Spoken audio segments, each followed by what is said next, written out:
The cat of the dad of Joe went missing. Is there anything wrong with that sentence? Today I'm going to show you 5 mistakes exactly like this one, which are easy to miss, but also easy to fix. The people who make these mistakes are students with quite a high level of English, but they keep making these basic mistakes. So if you want to stop sounding intermediate when you should sound advanced, then this is the type of thing you need to learn. As always, this lesson comes with a free PDF. It's a full summary of everything in this lesson, plus 5 extra common mistakes that I don't have time for in this video. You also get a test, so you can check that you've learned everything. So just click up there. You can also scan the code or click the link in the description and I will send it to you as a free gift. Let's have a look at the first mistake here. And it is overusing of. Like the example I mentioned at the beginning of this video. The cat of the dad of Joe went missing. Of. I mean, it's understandable. But for a native speaker, it sounds wrong. It sounds actually difficult to understand what you're talking about. Because naturally, in English, we use the apostrophe to show possession, not the word of. So if we say this, Joe's dad's cat went missing, it's much more natural and much easier to understand. Now, of does exist to express possession in English, but we mainly use it for things, not people. And even then, we use it in quite formal situations or fixed expressions. So where possible, we use the apostrophe S to show possession with people. So let's have a look at the second mistake here, which is missing or incorrect articles. An article is like un, or the. Small little words.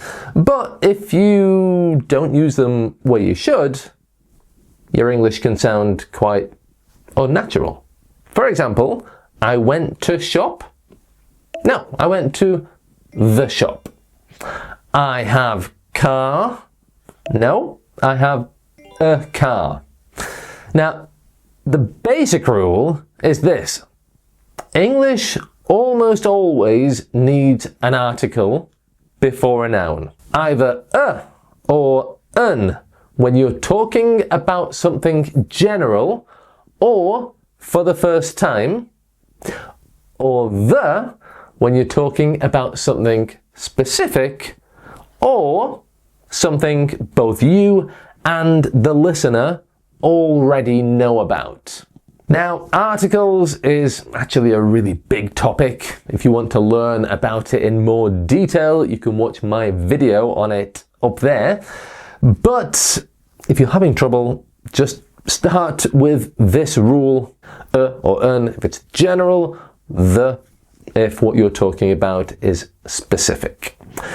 Okay, number 3, the wrong question order.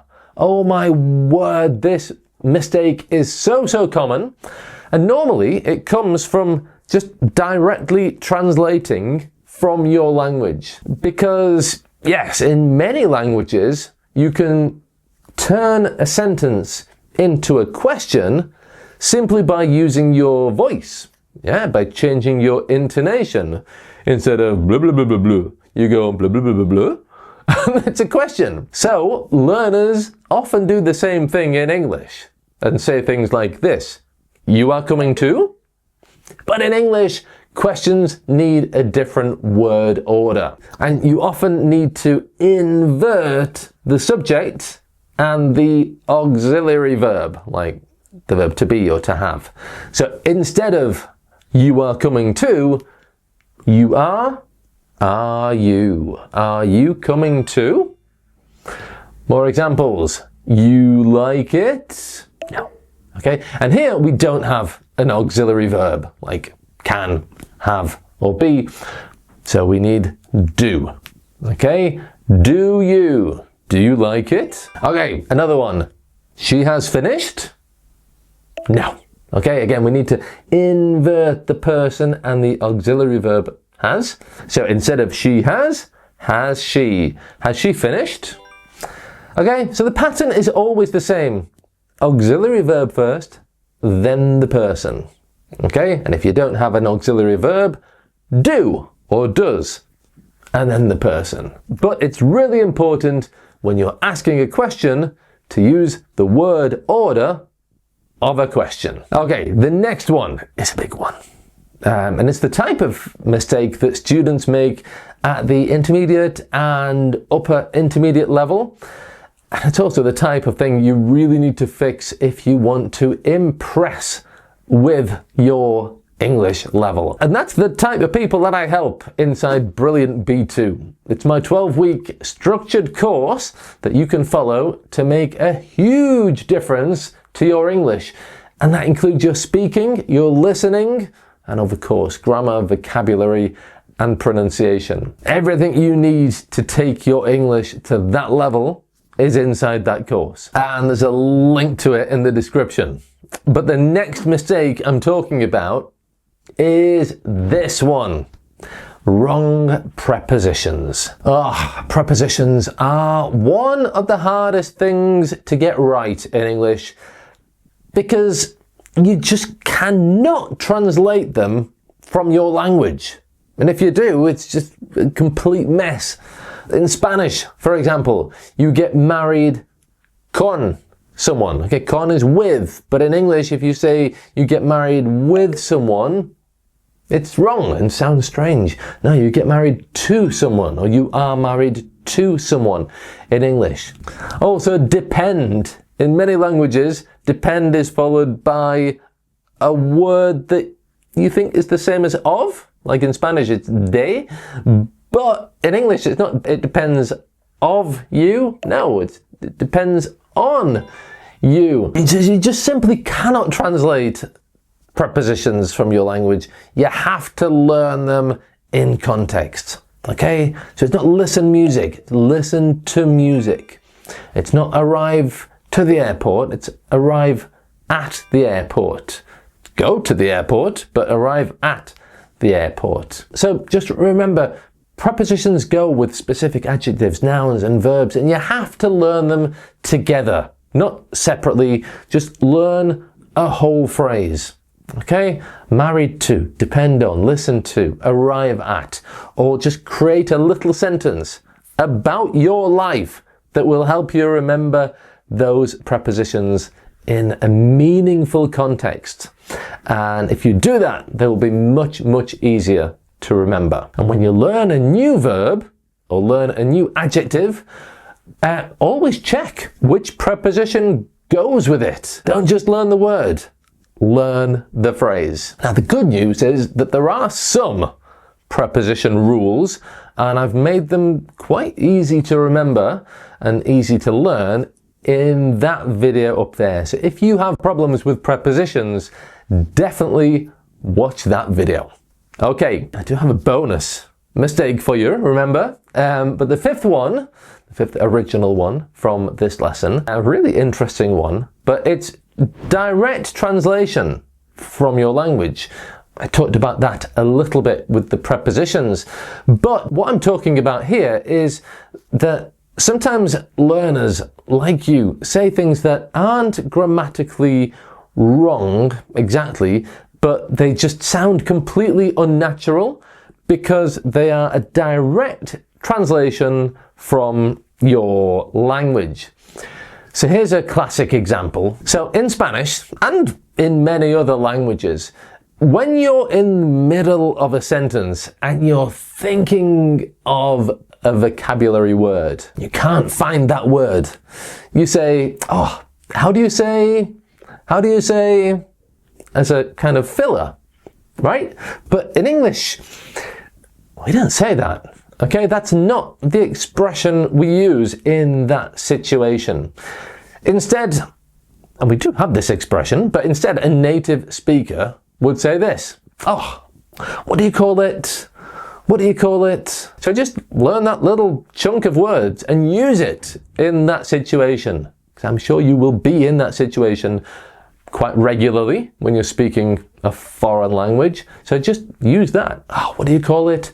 And you will sound so good if you say that as a filler. Okay, another very common one is this, which I often hear on Fridays. People say, good weekend, instead of have a good weekend. Okay, in English, you can't just say good weekend as a farewell, okay, as a way to say goodbye. You need to say have a good weekend, have a good day, means goodbye. Have a good afternoon, have a good week. Okay, these are all ways of saying goodbye at the end of a conversation. Okay, a few more examples. Talking about your age. It's not I have 30 or I have 30 years. No, with age, it's I am 30. Make a photo. No, we don't use the verb make or do in English. We use take. Take a photo. Excuse me, can you take a photo of us, please? That's the sentence you need when you visit Big Ben in London. So the lesson here is not just about these specific examples that I've mentioned in the video. It's about just the habit of translating chunks of words directly. It can work, but it normally doesn't work because English has its own way of expressing things. And the more you learn English phrases as complete units and not word by word, the more natural you will sound. Are you ready for the bonus mistake? False-ing nouns. What do I mean by that? Well, in many languages, especially, languages I know like Spanish, Italian, French, English-ing words are borrowed as nouns, okay? And that's fine. English borrows words from all types of languages as well. Maybe this happens in your language. Let me know, actually, what your language is, and do you have these words in your language? I'm talking about words like, I'll put them in Spanish here for you, un parking, un camping, un lifting. These feel like English words, right? They look like English words. But that's not English. Because in English, it's not a parking, it's a car park. We can't say a camping, it's a campsite. And it's not a lifting, it's a facelift. Okay, and there are more. A casting, un casting? No, that's an audition when an actor goes to get a job. And here's a funny one. In Spanish, they say un smoking. So I hear Spanish people saying a smoking. What they mean is a dinner jacket or a tuxedo, like a type of suit. Footing is another one.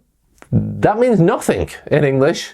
What you want to say there is jogging, okay, when you're like running slowly. And if you say I went footing to a native English speaker, they will probably give you a very confused look. And if you don't know what your level of English is, then take that test and see exactly where you are right now. Thanks for watching, and bye for now.